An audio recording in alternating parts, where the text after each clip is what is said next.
This video is brought to you by Miniature Market. Thousands of board games, discounted prices, miniaturemarket.com. Hello my friends, it's the Game Boy Geek here. Well, I just got back from the Dice Tower cruise and I wanted to do a review of it for you so you get a better understanding of what it is and if it's something you might want to do in the future. I'm going to be commenting so that no matter where you come from, if you've never been on a cruise before in your life, or if you have been cruising before but you've never been to, say, a convention, or if you've been to cruises and conventions but never been to a convention on a cruise, no matter where you are, I hope that these thoughts and comments will help put this in perspective for you. Now, for those of you that have never cruised before, cruising is my wife and I's favorite way to vacation. My wife is a flight attendant. She's gone a lot. She's on trains, planes, and automobiles for a living. When we go on vacation, if she's into hotels, if she's into rental cars and flying, she doesn't feel like she's on vacation. She feels like she's working. So for us, cruising is the way that we vacation because it lets her feel like she's on a vacation, and I love them too. So why do we love them? Well, apart from the travel that I just mentioned, one of the things we love is the food. Because, no matter what time of day it is, whether it's breakfast, lunch, or dinner, or late night, you can always find food and everything is always included, or most everything is included with whatever you paid to get on the boat. Same thing here. You can go upstairs for breakfast, and there's buffets that you can go to. Late night they have the pizza nights and things like that. And then at dinner time is one of our favorite parts of the day because you sit down, you have a nice leisurely meal by great waiters. And then on this ship, in this specific one, we had our own area of the dining room that was specific for the Dice Tower cruise. And you could sit with pretty much whoever you wanted. We moved around a lot just to meet different people, but everyone's sitting in the same area. We had the Dice Tower logo on it. It was cool that everyone got to eat together in different parts of this huge ship where we all just had this one area together. So we love the food aspect. We don't have to think about what are we going to eat, where are we going to eat like we always do on a normal vacation. This is just like, well, whenever you're hungry, just go get something. Don't worry about it. It's like you don't even have to think about it. And that's one thing we love about it. Another thing we love is entertainment. There was lots of entertainment on this boat, and I'm not even talking about the gaming yet. We'll get to that in a minute. But typically there's lots of cool entertainment on the boat. Now here, every day when you get back to your room, there's a brochure that comes there, and it has all the different activities. Now, some of the major entertainments for the day may have been like a rock star juggler, a comedian, and then every day there's sort of different ones that you can go and see if you want. Usually they have different multiple times, so depending on what time you go to the dining hall, you can still go up and have some entertainment.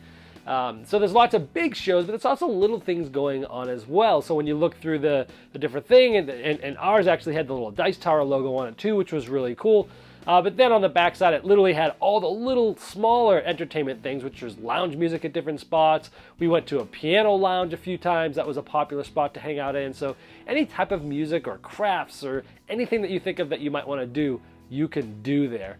And that's one of the things I really liked about this. Now, some of the major things we did was we did go to some of those shows that I mentioned previously. They had a Broadway show of Grease, which was awesome. It was a 90-minute show. It was great. They also have a ice skating rink on this ship, and we were able to go see an ice skating show, which was very good. It's amazing what they can do on a slippery ice while the boat is moving around at sea. It was really good show. So those are some of the major things, but lots of minor things you could do as well. And one thing that we really love about going cruising is you can do as little or as much as you want. Some days I am just totally in the mood to go sit by the back of the boat, by the waves, and just read a book and be completely alone. And you can totally do that here. The boat is so big, even though there's 3,600 people on the boat, it never feels overcrowded. You can just go to your own spot. If you have a balcony, you can just hang out there. But even if you don't, you can easily find a quiet spot on the boat to read. I do that quite often when I'm on cruising. So you could be alone, or you could do as many things as you want, as I showed the list of activities. I mean, if you want to do everything all day long and never have a silent minute, you can do it. If you want to have it all silent, you can do it, and anything in between. And that's one of the main reasons why I love the cruises.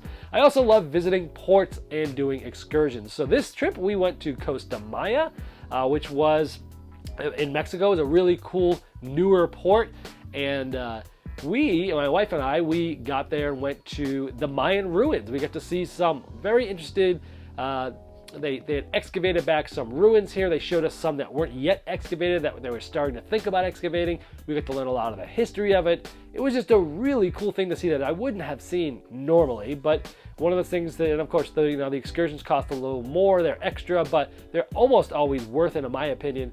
And we get to see some really cool things, like during the winter solstice, they had set these pyramid-shaped things up so that if light went through it and it shined in a specific spot, they knew it was the shortest day of the year. Just the advancement of the Mayan people back there and all the things we learned was really cool. It was almost a half-day excursion there, so you can do excursions. We also went to Cozumel, which was another port with all different things. We just sort of walked around there and saw different things, but the views from the boat looking in the port are always nice. And so it's really nice because I feel like you're on basically a moving all-inclusive resort where you have pools and restaurants and shopping and all these entertainments, but every couple days you stop and you get off and you go somewhere else. It's like a moving resort. We love it.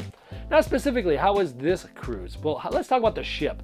This was the third largest ship in Royal Caribbean's class, which says a lot because they have some of the biggest ships in the world.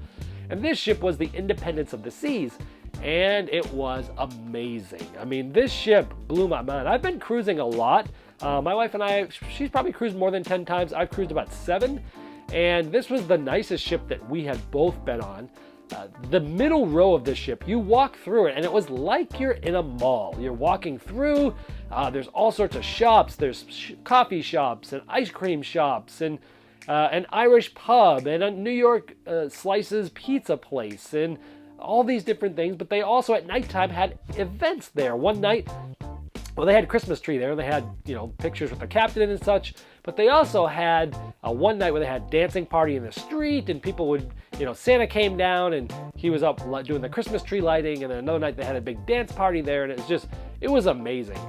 They also had this cool wave rider thing where you can kind of surf on the water up there. They had a rock climbing wall. I mean, this ship was absolutely amazing. Over by the pool, they showed movies day and night. They had music there. They also had, NFL football on Sunday, which was awesome. I got to catch some football while I was out at the waves. Now, let's talk about the gaming aspect of this. So there's the sort of the cruising aspect. Now the gaming. I gotta say, this was very well run. Even though it's only their second year in existence, the Dice Tower folks and their volunteers did a great job. Registration went smooth and everything went on time. Everything went early.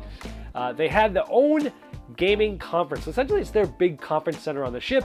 And the whole time, almost 24 hours a day, we had that spot. In there was the gaming library that was brought on, which had a lot of great games. I mean, obviously, you're not going to have a BGG Con or a Dice Tower Con sized library, but you didn't need to because they brought a lot of really good games. And so you could just check out a game like a normal convention. The room was packed most of the time, and you didn't have to stay there. You could check out a game. You could go up anywhere you want, pretty much. I liked checking out the games and going out upstairs by the pool, by other, looking out to the water, because the room down there, it was good. It was an excellent room, but I liked to be up more where the views were and such. I didn't like to be in the windowless place, but it was a great area. There were also many other rooms that they had for us at specific times that were dedicated to us that we could use.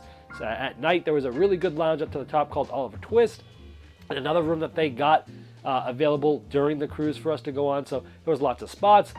Tom did a nighttime werewolf up there as well, which was pretty cool. So a lot of good events going on with games as well. Now there were just over 500 people dedicated to the Dice Tower cruise that were there, which is great. It grew a lot from last year. In that gaming room, I saw a lot of players wanted, teachers needed, a lot of people helping people out. Everyone was very friendly. And so it was a very family-friendly experience as well, as you would expect in the Dice Tower. Now, the Dice Tower themselves did some shows there. The first night, they did a game show in one of the lounges, and that was fun, trying to guess little things. They had different segments where they all had little mini games, got the crowd involved, they had the Dice Tower people involved, and that was fun. They also recorded their podcast on site in the big sort of theater there, which was really cool. And then they did another game show sort of the last night. I also got to say that the prices were very reasonable.